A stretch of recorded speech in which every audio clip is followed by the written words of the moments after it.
بسم الله الرحمن الرحيم. الحمد لله رب العالمين، والصلاة والسلام على رسوله الأمين محمد وآله وصحبه أجمعين، أما بعد. Ikiwa usiku wa tarehe 28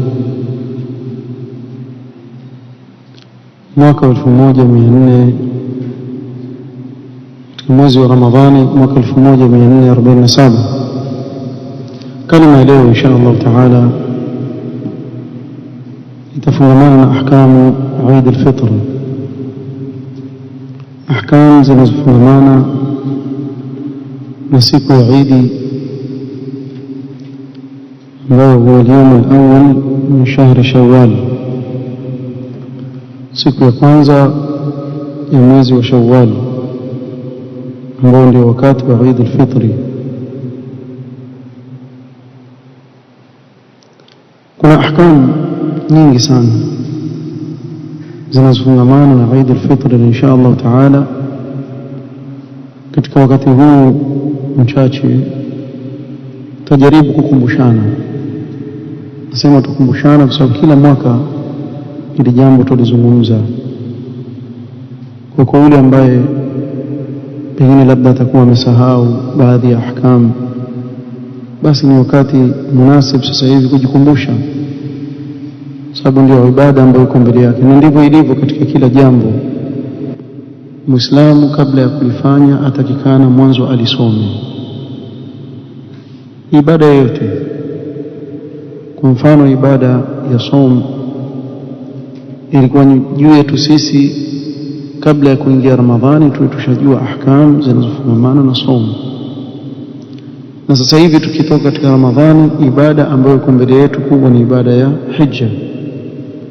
Kwa kila Muislamu ambaye amenuia kufanya ibada ya hija, ni wajib juu yake ajifunze ahkam zinazofungamana na hija. Asiwe atalipa pesa nyingi na safari ndefu ambao ndani yake pengine kuna uzito fulani, kisha ibada kama ile akaifanya bila ya ilmu, itakuwa ni hasara kubwa sana. Kwa hivyo na sisi mbele yetu baada ya siku 2-3 kutakuja na siku ya Eid. Tuhitajika biidhnillahi taala tuwe tutaisoma sheria yetu ya Kiislamu yatuambia nini kuhusu siku ya Eid. Hukumu siyami yaumi al-Eid. Kwa vile tutoka katika ibada ya saum, kuna haya masala ya kuwa ni ipi hukumu ya mtu kufunga siku ya Eid. Wanavyuoni husema yahrumu صوم يومي العيد الفطر والأضحى, ni haramu kufunga masiku ya Eid, Eid al-Fitri na Eid al-Adha, ni haramu kufunga. Na hata mtu akifunga somo yake haisihi, siku imeharamishwa. Katika hikma za Eid al-Fitri, شكر الله تعالى على ما أنعم به من إتمام فريضة الصيام. kuna baadhi ya watu akili zao zingine za watuma, utasherehekea vipi Eid na umeondoka mwezi wa Ramadhani, mwezi mtukufu, takana wewe na huzuni. Tusherehekea Eid kwa sababu Allah ametuwezesha katika mwezi huu ulio na fadhila, mwezi huu ulio mtukufu, kuweza kufanya ibada mpaka ukamalizika ukiwa salama, alhamdulillah. Kwa ile neema Allah aliyokupa ya kutimiza faradhi ya saum, wahitaji wewe ufurahikie ile neema ya Allah ya kukuwezesha wewe kufunga mwezi wa Ramadhani, na wamtarajia Allah akutakabalie matendo yako katika mwezi wa Ramadhani. Sio kuwa eti wafurahi kwa sababu mwezi wa Ramadhani umeisha. Eid sio maana yake. Si maana yake alhamdulillah ushakwisha, la taabu kweli bwana, kwa tukifunga kweli. Si maana yake. Maana yake tumshukuru Allah subhanahu wa ta'ala kwa neema ya kutuwezesha sisi kuitekeleza ile ibada tuliyoamrishwa katika mwezi wa Ramadhani kwa uzuri kabisa. Alhamdulillah. Kwa katika kumshukuru Allah tusherehekea, na siku ambayo sheria imetuwekea ni sherehe kwetu sisi. Kwa tuitumie hii fursa ya kumshukuru Allah kwa neema zake. Kadhalika idkhalu al-farah was-surur ala al-muslimin, katika hikam za Eid al-Fitr, kuingiza furaha katika nyoyo za Waislamu, watu kusaidiana, kuangaliana, kuoneana huruma, na tukaikiwa zakatu al-fitr, tuwakumbuke ndugu zetu wasiokuwa na uwezo. Katika siku hii kuna ibada nyingi. Miongoni mwa ibada zinazofanywa katika siku ya Eid, at-takbir fi Eid al-Fitr, kuleta takbira katika siku ya Eid al-Fitr. Mwanzo kabisa, hukumu at-takbir fi Eid al-Fitr, ni ipi hukumu ya kuleta takbira katika siku ya Eid al-Fitr? At-takbiru fi Eid al-Fitr mustahabun, kuleta takbira katika siku ya Eid al-Fitr ni jambo linalopendekezwa. Bali al-Imam an-Nawawi rahimahullah ta'ala haka al-ijma' ala dhalika, sema kwa ijma' ya wanavyuoni ni kuwa ni mustahab kuleta takbira za Eid, wala si wajibu. Na hapa sasa laja suala la wakati at-takbir fi Eid al-Fitr, wakati wa kuanza kuleta takbira katika Eid al-Fitr waanza saa ngapi?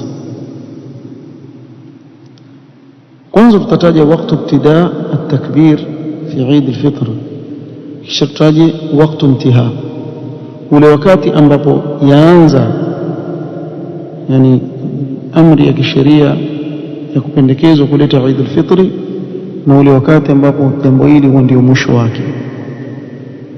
يبتدئ التكبير المطلق في ليلة عيد الفطر، أي برؤية هلال شوال أو غروب شمس اليوم 30 من رمضان. تكبيرة زعيد زي مطلقا، وتاج تكبيرة wakati watembea ukiwa nyumbani. Hizi huanza katika usiku wa Eid al-Fitr, bimaana watu wakiuona mwezi, kwa mfano ni tarehe 29, watu wakatizama mwezi ukaonekana, kwa mwezi ukawa ni mwezi wa 29 si 30.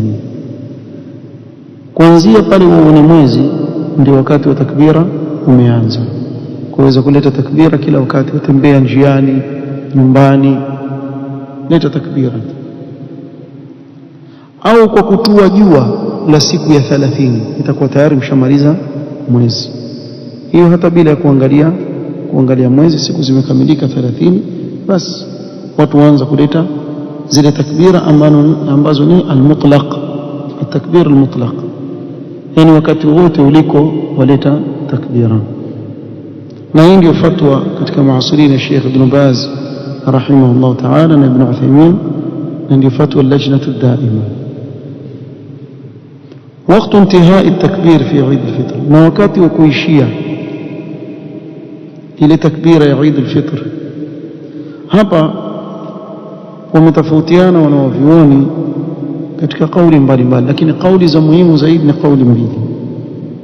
Ya kwanza wasema yantahi at-takbiru fi Eid al-Fitr bihudhuri al-imam lis-salah, yule imam akihudhuria pale, akifika imamu pale zile takbira za nini, zakatu, kisha watu wajishughulisha na ibada ya swala, na pale ndio ya mwisho wa kuleta takbirat za Eid. Na wengine wasema yantahi at-takbiru fi Eid al-Fitr bi nihayati khutbati al-Eid, yani mpaka itakapoishia khutba ya Eid. Na ukiangalia hizi ziko karibu, nasema swala, nasema ni khutba. Hukumu ya takbir al-muqayyad fi Eid al-Fitr, kuna hii takbir mutlaq tumetaja, leta takbira kokote, lakini kuna muqayyad ambao ni baada ya swala. Je, hukumu yake nini hizi takbira za Eid? Tuizungumzia Eid al-Fitr, atuzungumzia Eid al-Adha, tuzungumzia Eid al-Fitr.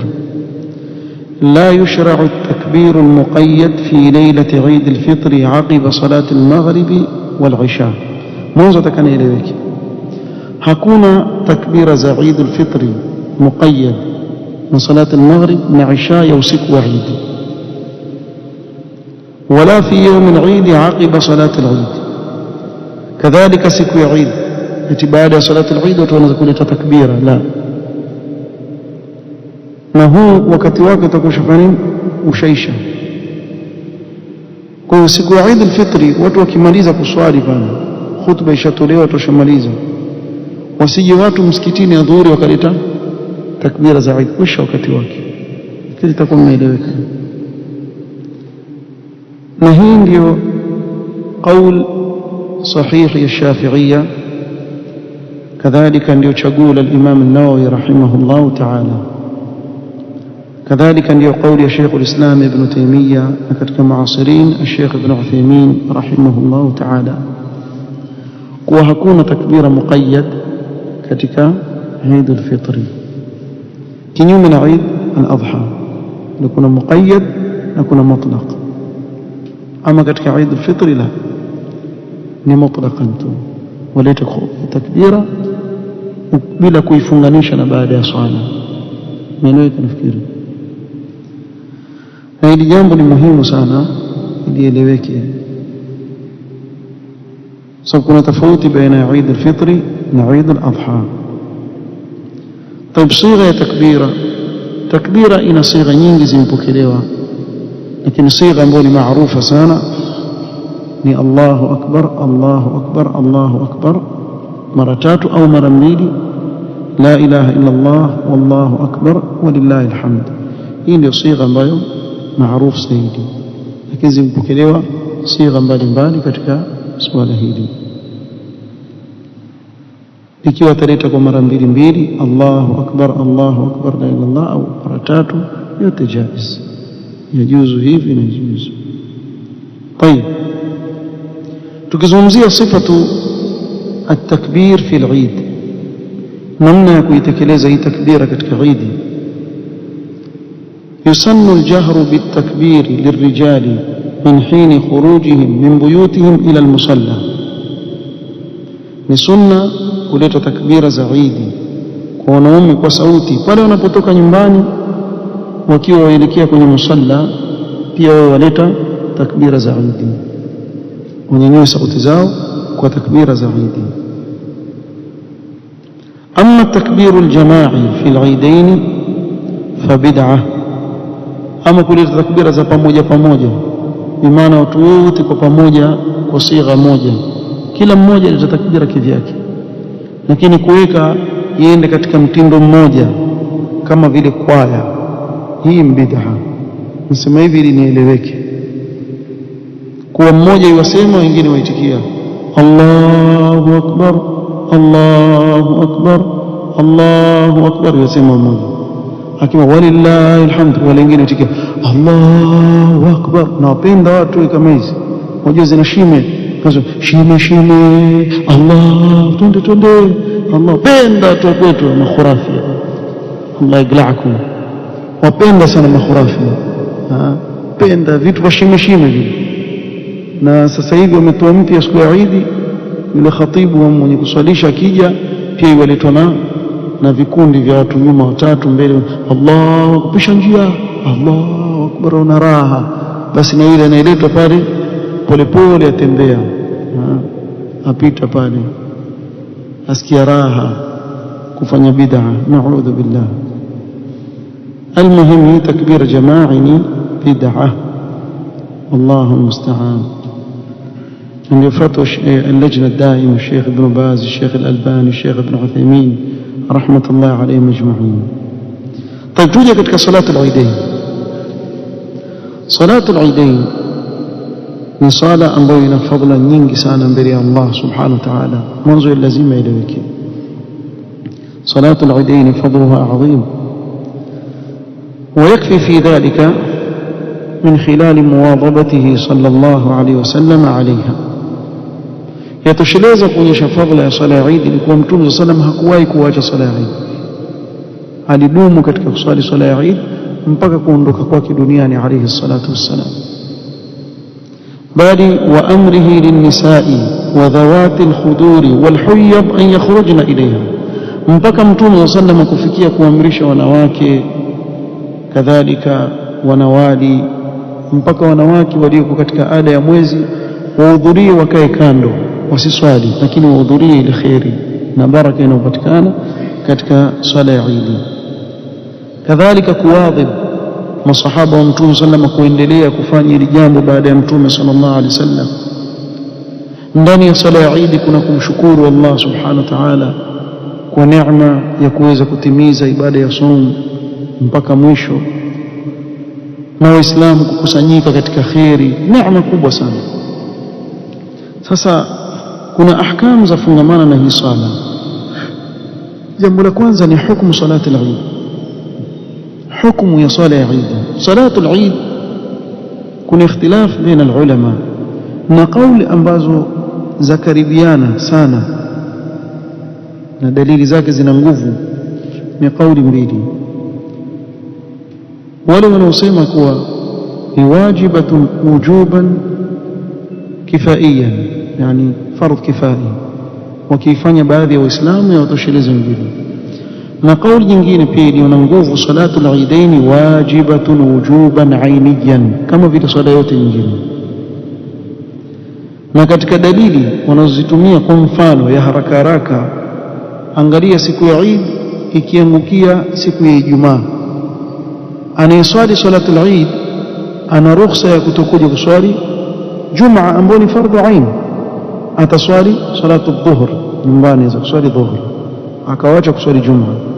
Ikiwa salatu al-Eid yaweza kuangusha swala adhimu kama swala ya Jumaa, itakuwa hukumu yake ni nzito bila shaka. Swala ya Jumaa ni swala nzito. Sasa na anayeswali salatu al-Eid ana ruhusa ya kuja au kutokuja kuswali Jumaa, ingawa hiyo swali adhuhuri, asiwache salatu dhuhr, si akakaa basi pia adhuhuri pia awacha. Salatu dhuhuri yabaki vile vile kuwa ni wajibu, lakini kule kuangusha Jumaa yatosheleza kuonyesha kuwa ile swala ulioswali ina uzito wa kiasi cha kuwa salatu Jumaa yanguka.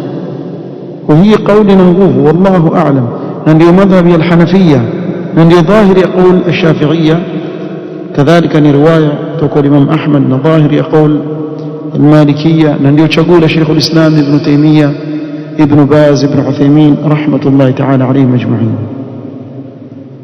طيب, وقت ابتداء صلاة العيد. صلاة العيد wakati wake huanza saa ngapi?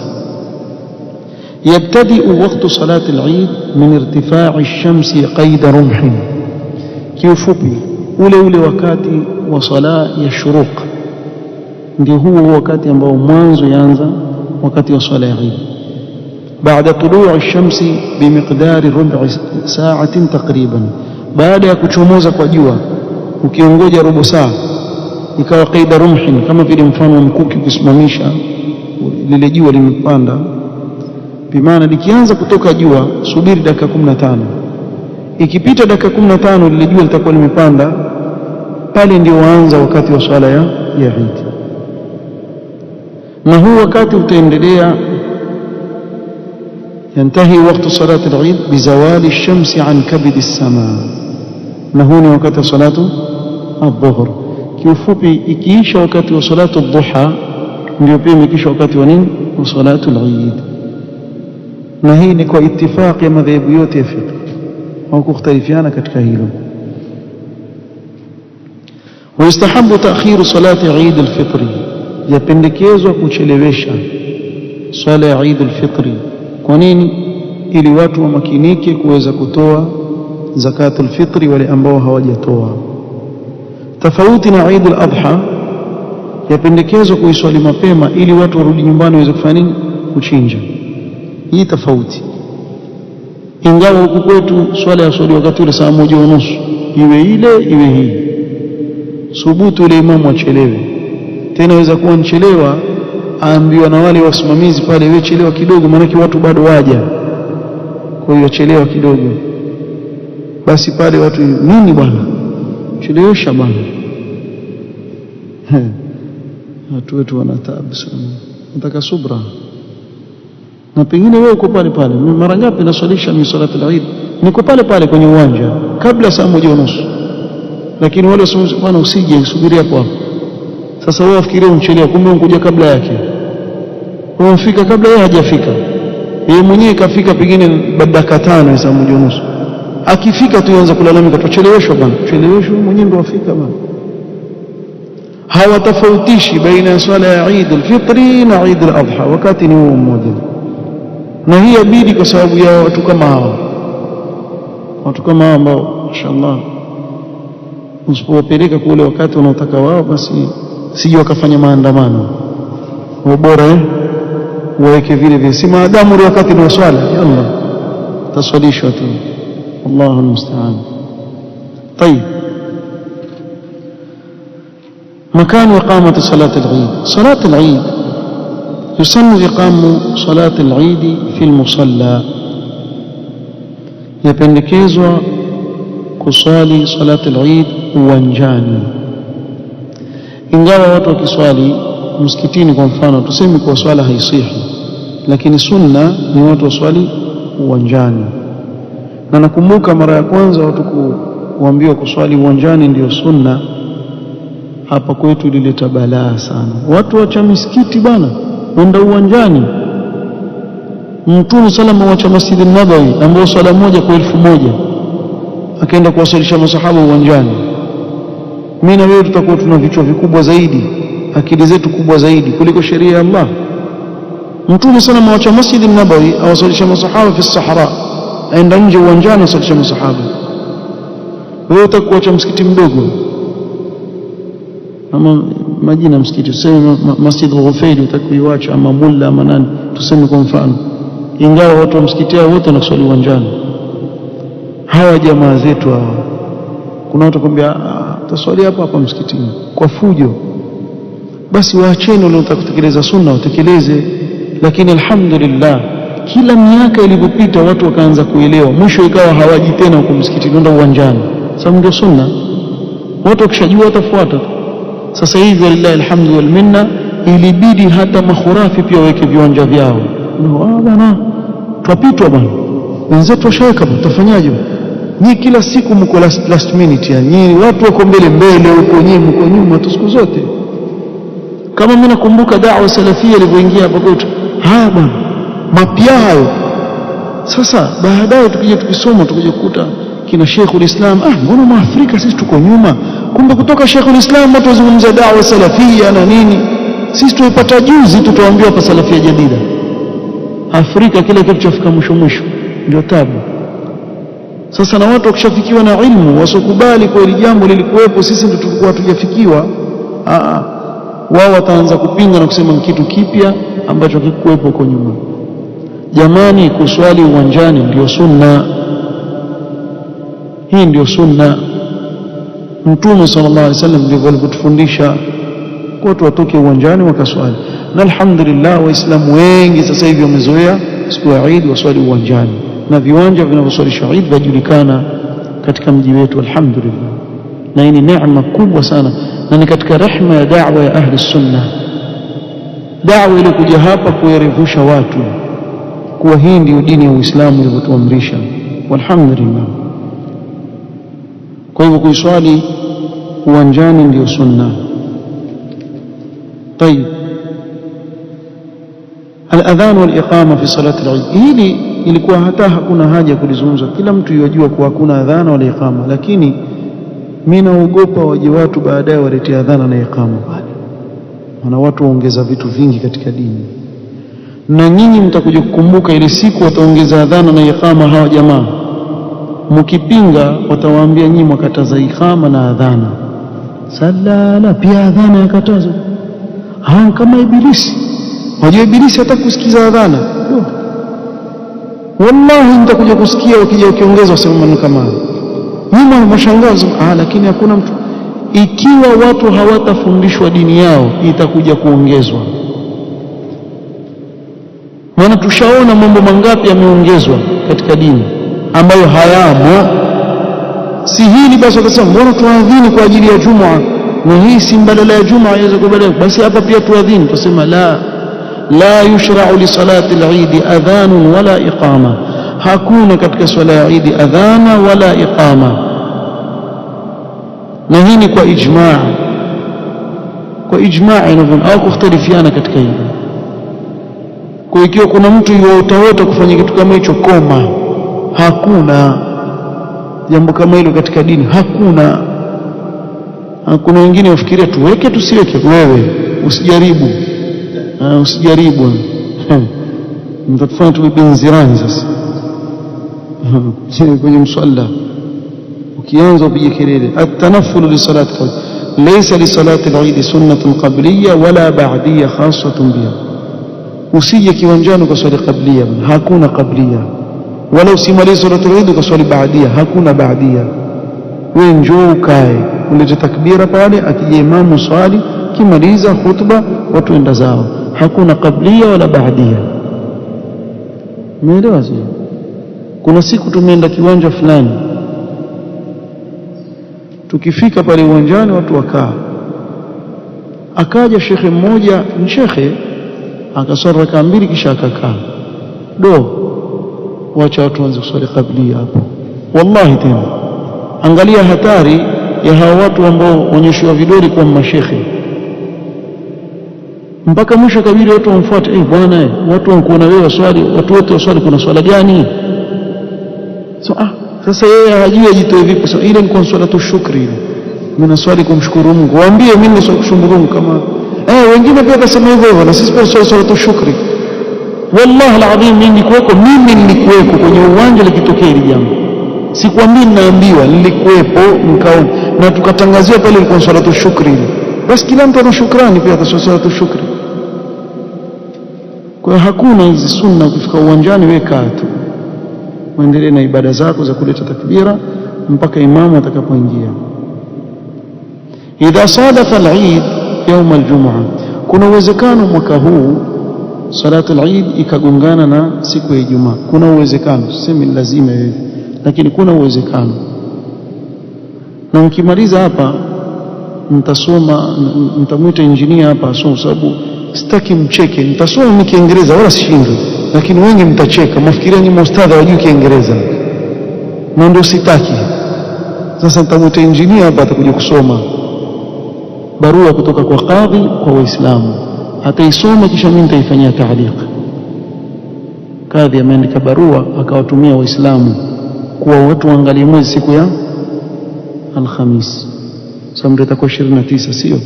Waangalie mwezi ukionekana inshallah Ijumaa kutakuwa ni Eid. Ikiwa unaonekana alhamdulillah itakuwa ni Eid.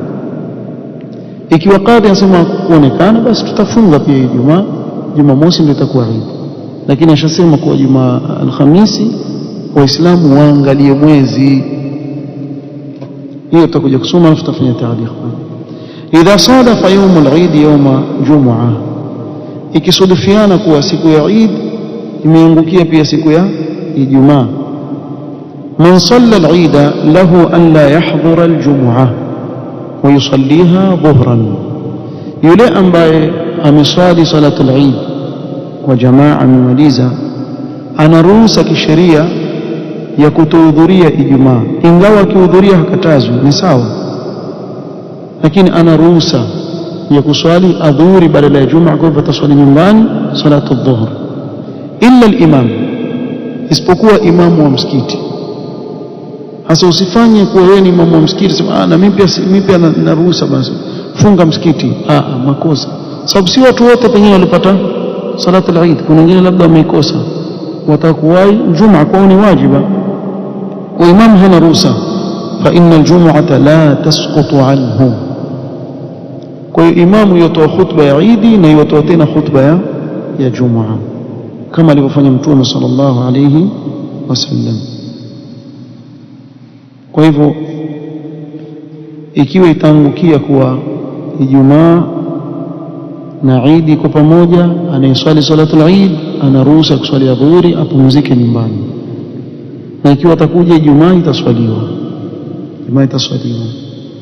Tayeb, tushamalizia ahkam zinazofungamana na Eid na swala za Eid huko, lakini sifatu salati al-Eid, namna ya kuiswali swala ya Eid. jambo la kwanza ni kufahamu adadu rakaati salati al-Eid, idadi ya rak'a za swala ya Eid. Salatu al-Eid rak'atani bil ijma', tuelewe salatu al-Eid ni rak'a mbili kwa ijma' ya wanavyuoni, si tatu wala si nne, mbili peke yake.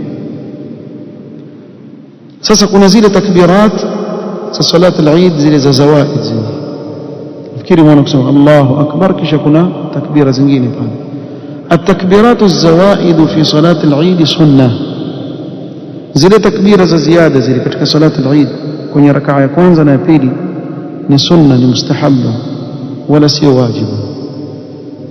Kwa mfano yule imamu akaziwacha kwa kukusudia, swala sahiha, ikatokea amesahau, na mara nyingi yatokea katika rakaa ya pili, pengine akiamka tu akaanza suratul Fatiha, la bas, sala sahiha, haina matatizo yote, ni sunna kama sunna yote katika swala. ila kwanza. طيب عدد تكبيرات صلاة العيد، idadi ya zile takbira, yusannu an yukabbira 6 baada takbirati al-ihram. Kiufupi pamoja na takbirati al-ihram ngapi? Ni 7. Yuleta takbirati al-ihram Allahu akbar, kisha yuleta takbira ngapi? 6 juu yake. Wa 5 baada takbirati al-qiyam lirrak'ati ath-thaniya, na ataongeza takbira 5 baada ile takbira ya kunyanyuka. Kwa hivyo zitakuwa ngapi zote? 6. Kwa 7 na 6. Kule 6 ni zile za ziada na hii ya pili 5 ndio za ziada. Kwa hiyo utaleta takbiratul ihram kisha takbira 6, na kule takbira intiqal kisha takbira ngapi? 5. طيب تجي kwenye masala raf'u al-yadayn fi at-takbirat, ni ipi hukumu ya kunyanyua mikono katika kila takbira Allahu akbar? Wanavyoni wasema yusannu al-bad'u afwan yusannu raf'u al-yadayn fi at-takbirat az-zawaid, ni sunna kunyanyua mikono miwili, na iko Shafi'iyya, Hanabila, na ni kauli jumhur al-fuqaha kuwa yuinua mikono katika kila takbira Allahu akbar Allahu akbar mpaka zile takbira ziishi, anyanyua mikono yake. Masala yaje hapa dua al-istiftah. Hii dua al-istiftah yaani kabla ya takbirat az-zawaid ama baada yake? Yusannu al-bad'u bi dua al-istiftah qabla takbirat az-zawaid. Kwa mwanzo waleta takbirat al-ihram Allahu akbar, waingia kwenye swala, kisha wasoma dua al-istiftah. Ukimaliza kusoma dua al-istiftah ndio waanza kuleta zile takbira za ziada. Tumeelewana? Kwa takbira yani dua al-istiftah yaanza kabla tu zile takbira za ziada zile. Kwa hivyo Allahu akbar, usoma takbira, wasoma dua al-istiftah, kisha ndio waanza Allahu akbar paka umaliza zile takbira. طيب mtu aweza kuuliza ma alladhi yaquluhu baina kulli takbiratayn, wasema nini baina takbira ya kwanza na ya pili? الصواب أنه ليس هناك ذكر مسنون، hakuna dhikri yote ya sunna baina hizi takbira. وعلى المصلي أن يوالي بين التكبيرات بلا فصل، الله أكبر الله أكبر الله، hakuna kipindi katikati yake kuwaleta zile takbira mpaka umalize, hakuna dhikri baina yake. Sawa? Kisomo kinachosomwa katika salati al-Eid, mwanzo yajharu al-imam bilqira'ati fi salati al-Eid. Sunna ni kusoma kwa sauti, na hivi ndivyo ilivyo alhamdulillah. Kwa imam asoma kwa sauti kama vile salatu al-Jum'a, kama vile sala zile za jahriya. Ma yusannu qira'atuhu min as-suwar ba'da al-Fatiha fi rak'atay al-Eid, sura ambazo ni sunna kuzisoma baada ya suratul Fatiha katika rak'a mbili za Eid. Ni sunna tusannu al-qira'atu bi surati al-A'la wal-Ghashiya, ambayo hii ni sunna ambayo iko sana, mara nyingi tutasoma hii. Kadhalika bi surati Qaf wal-Qamar, na hii nakumbuka tukiswali labda zaidi ya miaka 10 iliyopita hapa showground, swali Qaf na Qamar, lakini inahitajika hii sunna ifufuliwe isipite miaka 50 watu hawajasikia qaf na qamar kwenye Eid, wasoma tu kwenye makaratasi. Yatakana hii sunna ihuishwe. Soma raka ya kwanza suratul Fatiha, kisha qaf al-Qur'an al-Majid mpaka mwisho, kisha suratul Fatiha, suratul Qamar mpaka mwisho. Ni mara moja tu kwa mwaka au mara mbili, mara moja kwa mwaka. Wengine wana uzito, lakini itabidi itabikishwe sunna kile ikipita mara kwa mara, sababu watu wasije wakaisahau ikawa ni sunna imekufa, watu hawaijui isipokuwa kwenye vitabu peke yake. Tayeb, ikiwa mtu amekuja pale kwenye msalla, swala ya Eid ishaswaliwa, atafanyaje? Saa nyingine anaweza kuja umechelewa, fika pale swala ishakwisha, na hasa ikiwa soma sura al-A'la na Ghashiyah huwa fupi, mara moja yaisha. Yustahabbu qada'uha rak'atayn bitakbiratihima, yapendekezwa kuilipa ile swala. Ukifika pale taswali rak'a mbili pamoja na zile takbira zake kama inavyoswaliwa. Kwa ikiwa ni grupu pale waweza kuswali jamaa yao pale, kuswali kama vile akipitwa mtu na swala ya faradhi, tuswali vile vile takbira zake. Tayeb, kwa mfano yule mwenye kuswali amediriki rak'a moja, imam amempita pia kwenye takbirat au baadhi takbirat, anza Allahu akbar, yule imam ashamaliza takbirat, wanavyoni wasema lam yaqdi takbirat hadhihi ar-rak'a, asianze pale kwanza kuzidiriki zile takbira ambazo zitampita. Khalas, shapita basi, wewe endelea na swala yako, endelea na swala yako sahihi. Wallahu ta'ala a'lam. Kwa hizi ni ahkam zinazofungamana na swala ya Eid. Faida masala ya sunan Eid al-Fitr, kuna mambo ambayo ni sunna mtu kuyafanya katika siku ya Eid al-Fitr. La kwanza, taqdimu al-akli qabla al-khuruj ila salati Eid al-Fitr, atangulize mtu kula. Ni sunna mtu atangulize kula kabla ya kutoka kwa ajili ya kwenda kuswali, kuonyesha kuwa leo hakufanya nini, hakufunga, ni siku ya Eid. An yakula tamarat witran, alitende kwa idadi ya witri. Wa yustahabbu taqdimu al-akli qabla al-khuruj ila salati Eid al-Fitr, wa an yakuna ala tamaratin yakuluhunna witra. Kwa yapendekezwa kutanguliza kula kabla ya mtu kutoka kwenda kuswali salati al-Eid, na alitende, yapendekezwa kula tende na iwe ni witri. Naweza kula 1, 3, 5 mfano, yani iwe ni witri. Kwa kuanzia nyumbani ali, kwa mfano amesahau akapata tende kule, kula kabla ya swala, uwe umekula kitu ili utabikishe hii sunna. Na haimaanishi basi kishakwambia kumekula tende 3 ama 1 ama 5 basi pale nyumbani pamepikwa keki ile, sababu nionje keki, hakuna kula keki sababu naambiwa tende 3 basi. Haimaanishi hivyo, hii ni sunna mustahabba.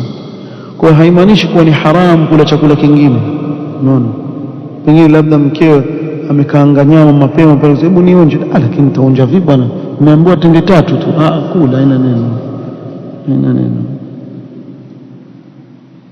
طيب, tabkiru al-ma'mumin ila salati al-Eid ba'da al-fajr, yapendekezwa kwa maamuma akisha swala al-fajiri tu ajiandae kwa ajili ya kwenda Eid. Kila kienda mapema ni aula. Yusannu at-tabkiru ila salati al-Eid ba'da al-fajr, wa hadha fi haqqi al-ma'mumin. Kwa maamuma yapendekezwa kwa kadri ya vile anavyoweza afike mapema, ili aanze kuleta takbira za Eid akiwa msubiri imamu. طيب, ويستحب للإمام أن يتأخر في خروجه إلى المصلى. أما إمام يpendekezwa kwake achelewe, kama vile kwenye khutba ya Jumaa imamu yaingia, kiingia upande juu ya mimbar aanza na salamu kisha khutba, basi hivyo hivyo. Kwa hivyo yustahabbu lil-imam an yataakhara fi khurujihi ila al-musalla ila al-waqt alladhi yusalli fihi bin-nas, ule wakati kama imewekwa saa 1:30 ndio yeye yuingia pale, yuingia kwa ajili ya kuwaswalisha. طيب, ويستحب أن يخرج لصلاة العيد ماشيا, yapendekezwa kwa yule ambaye waweza kwenda kwenye salati al-Eid akiwa kwa miguu kutembea yapendekezwa, ama ikiwa ni mbali waweza kupanda gari, lakini ikiwa waweza kwenda kwa mguu, hasa upande wale ambao kwenda mapema, basi nenda kwa mguu, ni bora zaidi. Waistahabu alghuslu li salati al-Eid, kadhalika katika mambo yanayopendekezwa siku ya Eid ni kuoga. Basi siku zote mpaka Eid da wewe Eid bwana pia kikwapa bwana, si sawa. Hata kama siku nyingine unafanya blanda hizo, lakini hii siku ya Eid kaoge, vaa nguo yako nzuri mpya, jitie manukato, yani unakwenda pale mbele ya wenzako ukiwa katika hali bora kabisa. Kujitia manukato pia ni sunna. Yusannu lirajuli an yatatayyaba qabla khuruji ila salati al-Eid biittifaq al-madhahib al-fiqhiyyah al-arba'a, yapendekezwa kwa mtu kujitia manukato kabla ya kutoka kwa ajili ya kwenda kuswali salati al-Eid. Kadhalika la ba'sa bitahni'ati bil-Eid biqawli taqabbala Allahu minna wa minkum, shireza taqabbala Allahu minna wa minkum. Wanavyoni wengine wakataza kusema salih al-a'mal, kwa sababu kusema taqabbala Allahu minna minkum nini? Taqabbala Allahu minna minkum maana salih al-a'mal, ufahamu? Yani Allah takabalie sisi na nyinyi, takabalie nini? Matendo maovu? La, ni hayo mema ndio yanaombewa kabul. Sema salaf walikuwa kusema taqabbala Allahu minna wa minkum, bas yatosheleza, taqabbala Allahu minna wa minkum. Kuna jambo la bid'a ambalo lafanyika huku kwetu sana, takhsisu yawm al-Eid li ziyarati al-maqabir, bid'atun muhdatha.